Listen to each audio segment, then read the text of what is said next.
আজকের আমি রুই মাছের ঝোল করব আলু দিয়ে। কড়াই অনেকটা তেল দিয়েছি, তেলটাকে একটু চতুর্দিকে করে দিলাম কড়া, আর একটু গরম হবে ভালো করে। কড়া গরম হলে কি মাছটা তাড়াতাড়ি ভালো উঠে যায়, তাহলে লেগে যায় না। তেলটা একটু ভালো করে আরও গরম হোক, আর কড়াটাও গরম হয়ে যাবে। তারপরে মাছগুলো আমি দিয়ে দেবো। মাছে আমি নুন হলুদ মেখে রেখে দিয়েছি, আধা ঘন্টা হবে। তেলটা খুব ভালো গরম হয়ে গেছে, এবার মাছগুলো আমি দিয়ে দিচ্ছি আপাতত।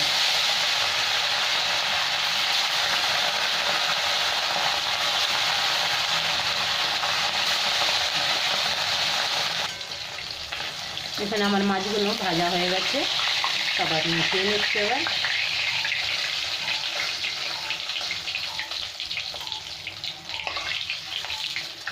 আরও কটা মাছ আছে আমি দিয়ে দেবো।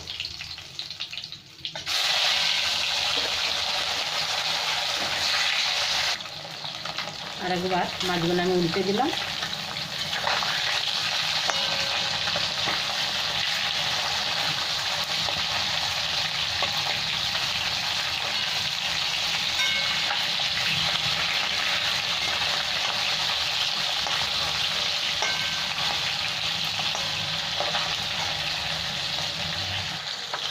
এখানে আমার মাছগুলো ভাজা হয়ে গেছে, সব উঠিয়ে নিচ্ছে। এবার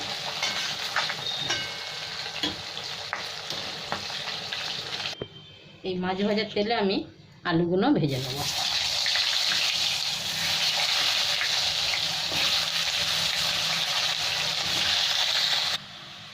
এখানে আমার আলুগুলো ভাজা হয়ে গেছে, এবার সব উঠিয়ে নিচ্ছি আমি। একটু নুন আর একটু হলুদ দিয়ে ভেজে নিলাম আলুগুলো। এবার আমি তেলের থেকে উঠিয়ে নিচ্ছি। এবার এই তেলের মধ্যে একটু কালো জিরে দিয়ে দিলাম।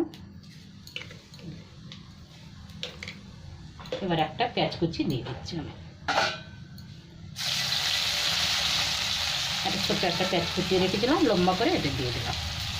এই পেঁয়াজটা একটু লাল লাল করে ভেজে নেব।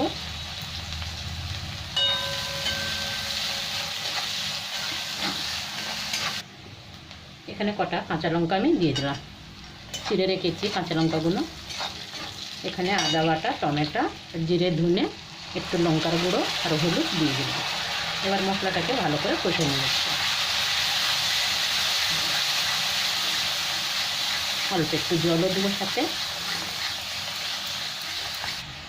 মশলাটা আমার ভালো কষা হয়ে গেছে, তেলও ছেড়ে দিয়েছে। এবার আমি ভেজে রাখা আলুগুলো দিয়ে দিলাম।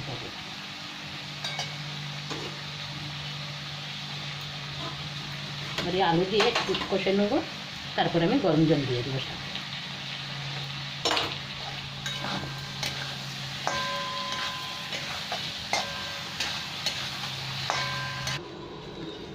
এখানে আমার আলুটা আর মশলা খুব ভালো করে কষা হয়ে গেছে, এবার আমি গরম জল দিয়ে দিচ্ছি।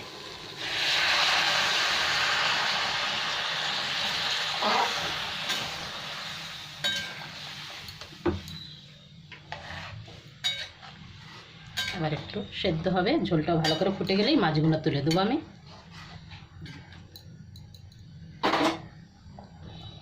এবার আমি নুন দিয়ে দিলাম।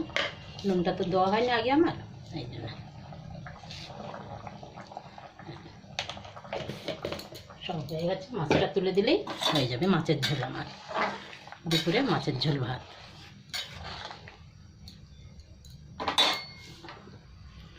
আলু এখানে সেদ্ধ হয়ে গেছে, এবার আমি মাছগুলো সব উঠিয়ে দিচ্ছি।